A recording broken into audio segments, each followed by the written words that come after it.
Bismillahirrahmanirrahim. Assalamualaikum warahmatullahi wabarakatuh.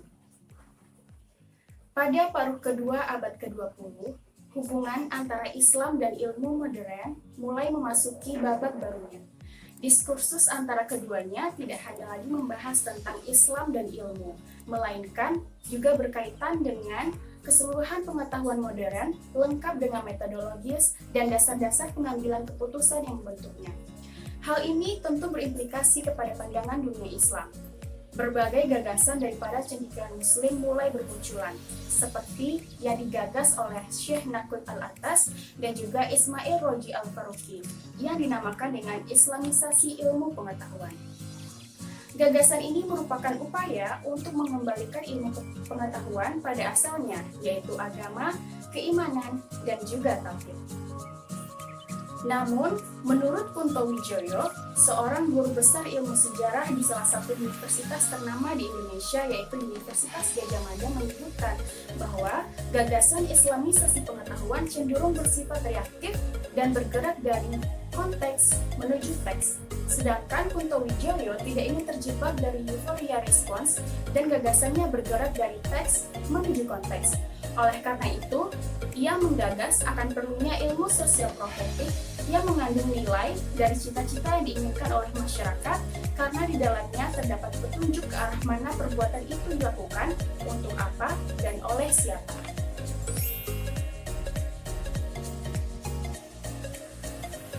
Gagasan intelektualnya ini termaktub dalam karya non-fiksinya yang ia beri judul Islam sebagai Ilmu, Epistemologi, Metodologi, dan Etika, yang akan saya ulas pada kesempatan kali ini. Setelah mengalami proses penyediaan naskah oleh Muhammad Yahya dan diatur covernya serta tata letaknya oleh Hanif Robbani dan Arya Zatwafa, edisi pertama dari buku ini pun diterbitkan oleh Teraju, sedangkan edisi kedua diterbitkan oleh Tiara Wacana yang merupakan anggota Ikatan Penerbit Indonesia pada Januari tahun 2007 di Yogyakarta dan terdiri dari 136 halaman.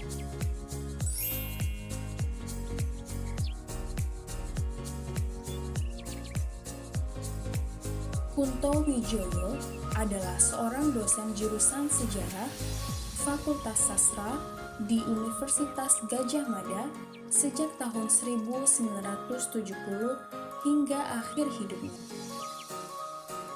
Ia lahir di Bantul pada tanggal 18 September 1949. Pada tahun 1969,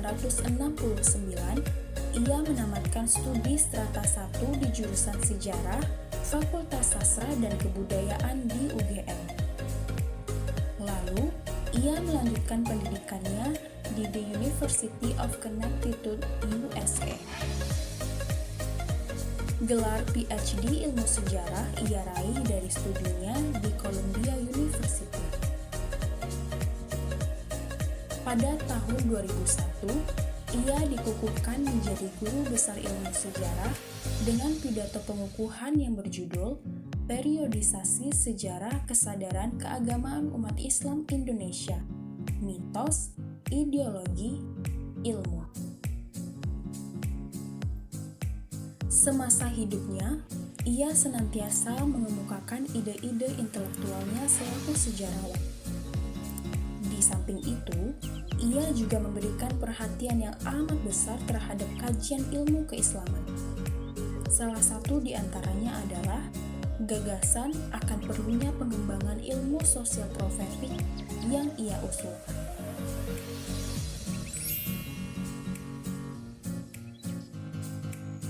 Dalam buku yang terdiri dari 5 bab ini, Kunto Wijoyo menuangkan hasil pemikirannya tentang hubungan agama dan ilmu.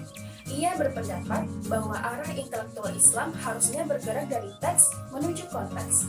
Ikhtiar keilmuannya ini berlandaskan pada 3 hal, yaitu yang pertama, pengilmuan Islam, yang merupakan proses keilmuan yang bergerak dari teks Al-Quran menuju konteks sosial dan ekologis manusia. Yang kedua, paradigma Islam sebagai hasil keilmuan, yaitu sebuah paradigma baru tentang ilmu-ilmu integralistik yang merupakan hasil penyatuan dari agama dan juga ilmu. Dan yang ketiga, Islam sebagai ilmu, yang merupakan proses sekaligus hasil. Dengan tiga landasan ini, Kunto Wijoyo mengajukan perlunya ilmu-ilmu sosial profetik sebagai etika dalam pengembangan ilmu. Bab pertama dari buku ini yaitu pengilmuan Islam menuju paradigma Islam. Bab ini memuat tiga hal, antara lain yang pertama, perlunya pengilmuan Islam. Yang kedua, alasan-alasan yang menyebabkan kita harus melihat realitas melalui Islam. Dan yang ketiga, berisi penegasan bahwa Islam tidak hanya terdiri dari ilmu-ilmu qauliyah maupun kauniyah, tapi juga terdapat faktor manusia yang melengkapinya, yaitu ilmu nafsiyah, yang merupakan ilmu kemanusiaan yang berkenaan dengan makna, nilai, dan kesadaran. Dengan ini, pengilmuan Islam diharapkan mampu menjadi paradigma baru dalam jajaran ilmu. Kemudian, bab kedua mengenai epistemologi paradigma Islam, yang bertujuan untuk menemukan metode yang sesuai untuk menerapkan Al-Quran dan Sunnah yang merujuk pada gejala-gejala sosial Arab sejak 15 abad yang lalu kepada konteks sosial masa kini. Adapun bab ketiga memuat tentang metodologi pengilmuan Islam yang mencakup dua metodologi, yaitu integralistik dan juga objektifikasi. Pembahasan mengenai etika paradigma Islam ditemukan dalam bab keempat yang membicarakan tentang 4 hal, yakni tujuan akhir paradigma Islam, yang kedua, keterlibatan paradigma Islam dalam sejarah, yang ketiga, methodological objectivism, dan yang keempat, sikap paradigma Islam terhadap ilmu sekuler. Sementara, bab terakhir dari buku ini membahas tentang cara mensosialisasikan paradigma Islam yang ditempuh dengan berbagai cara, dengan misi utama yaitu untuk melawan sekularisme sehingga Islam mampu memimpin peradaban dan menyelamatkan manusia dari belenggu dunia modern.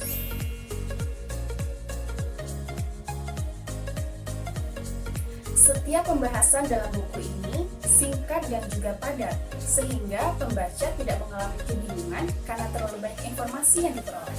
Selain itu, buku ini ditulis berdasarkan sistematika artikel, sehingga kajiannya sangat runtut dan juga sistematis. Penulis pun tak lupa membubuhkan abstrak ke dalam setiap bab, sehingga pembaca mendapatkan gambaran menyeluruh mengenai bab yang akan dibacanya. Penulis juga menggambarkan materi pokok dari buku ini dalam bentuk bagan dan juga tabel, sehingga mudah dipahami pembaca. Istilah-istilah ilmiah yang terdapat di buku ini langsung diartikan penulis ke bahasa yang mudah dipahami, bahkan penulis menuliskannya dalam bahasa lain, sehingga memperkaya wawasan dan perbendaharaan kosakata pembaca.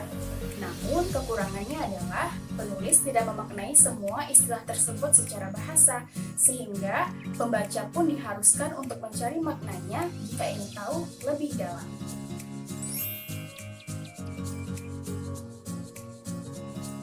Berdasarkan ulasan yang sudah saya sampaikan tadi, dapat diambil kesimpulan bahwa buku ini sangat sesuai untuk digunakan sebagai sumber utama dalam melihat hubungan antara Islam dan juga ilmu pengetahuan, baik yang menyangkut aspek epistemologi, aspek metodologi, maupun juga aspek etika. Gagasan Kunto Wijoyo ini telah menginspirasi cendekiawan muslim lainnya.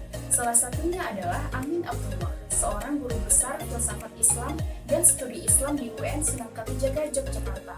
Oleh karena itu, apabila pembaca ingin mempelajari pendekatan antroposentris maupun pendekatan integrasi interkoneksi yang digagas oleh Amin Abdullah, disarankan, bahkan sangat disarankan untuk membaca buku ini dan menjadikannya sebagai salah satu sumber referensi.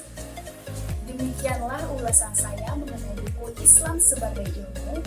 Semoga ulasan ini dapat memberikan gambaran kepada teman-teman sekalian mengenai ikhtiar keilmuan yang dilakukan oleh Kunto Wijoyo sebagai langkah pertama dan strategis ke arah pembangunan sekaligus gerakan sosial budaya sistem Islam yang kafah, modern, dan berkeadaban. Sehingga rahmatan lil alamin dalam Islam tidak hanya dirasakan oleh pemeluknya, akan tetapi non-muslim pun turut merasakannya. Terima kasih atas perhatiannya. Wassalamualaikum warahmatullahi wabarakatuh.